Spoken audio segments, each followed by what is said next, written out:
Lýður Árnason næstur, gjörðu svo vel. Þú hitti alveg naglan á höfuðið sjálfur. Við erum hérna með tillögu nokkrir einmitt þetta sem að munur örugglega berast eitthvað borða eftir. Og ég ætla að rökstyðja þetta aðeins. Sko það sem að mér finnst vera að gerast hér er það að við erum að kalla eitthvað þingræði sem í raun og veru flokksræði. Og það er jafnvel enn verra heldur en að gera ekki neitt, og það er vegna þess að við erum að tala um það að ef við kjósum ráðherra og þeir hlaupa á þingi, þá verðum við náttúrulega að koma með varamenn inn á þing, annars raskast valdahlutföll. En með því að hleypa varamennum inn á þing, þá raskastu líka í hináttina. Við erum bara að bæta heilli rödd við kórinn. Þannig að ég heldur að við ættum að hafa þetta í huga. Svo er það líka annað að mér finnst að barnaskapar að gera ráð fyrir því að forystumaður í flokki sem gerist ráðherra, hann bara hætti þar með að hafa ítök í sínu flokki. Ég get ekki séð að það standist nokkra skoðun. Hann hættir ekkert af ítök þó hann verið forsætisráðherra, það held ég örugglega ekki.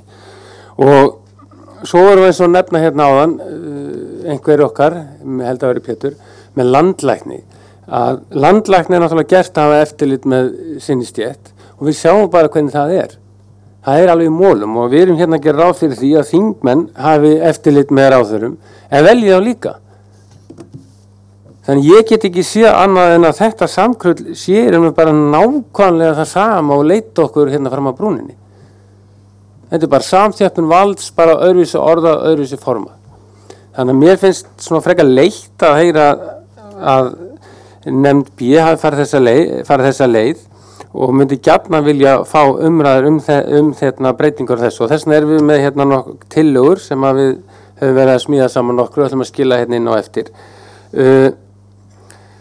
Óma var að segja áðan, sem er alveg rétt, að við gætum fengið forsætisráðherra sem væri kosin á þjóðinni, sem væri kannski ekki alveg í takt við Alþingi og öfugt. Og það er náttúrulega ekki endurspeglar umræðina, það er engin leið gallalaus. En það er þó eitt, finnst mér alveg klárlega betra við það, ef að forsætisráðherra sem þjóðin kýs sé ósáttur við þing og öfugt, það er það, þá hvetur það til breytinga nýra kosninga.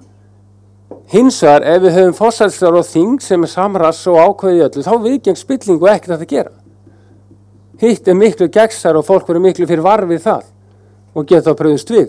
En það er miklu erfiðar að fara að taka eitthvað þing sem er aflokað og gera eitthvað í þessu fyrir fólki. Þannig að mér finnst það, eins og segjum, ég reyna að svara þessum rökum Ómars, en þetta er alveg rétt hjá honum samt.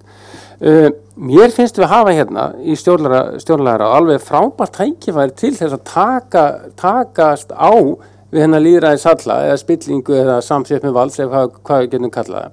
En við erum hugsanlega að glata því, við erum ekki að nýta það vel. Þess vegna vil ég endilega að þessi umræða haldist aðeins á lofti áfram, og ég get þó ljósið í myrkrinu er eins og alltaf sérnefndin, við erum eftir að fjalla beina lýðræðið og ég segi bara sko að ef að þetta verður svo leið sem að við förum, að Alþingi kjósi sína ráðherra, þá er alveg klárt máli mínum huga að við sérnefnda fulltrúum, við þurfum svo sannarlega að vera alveg galopnir í því sem við gerum. Takk.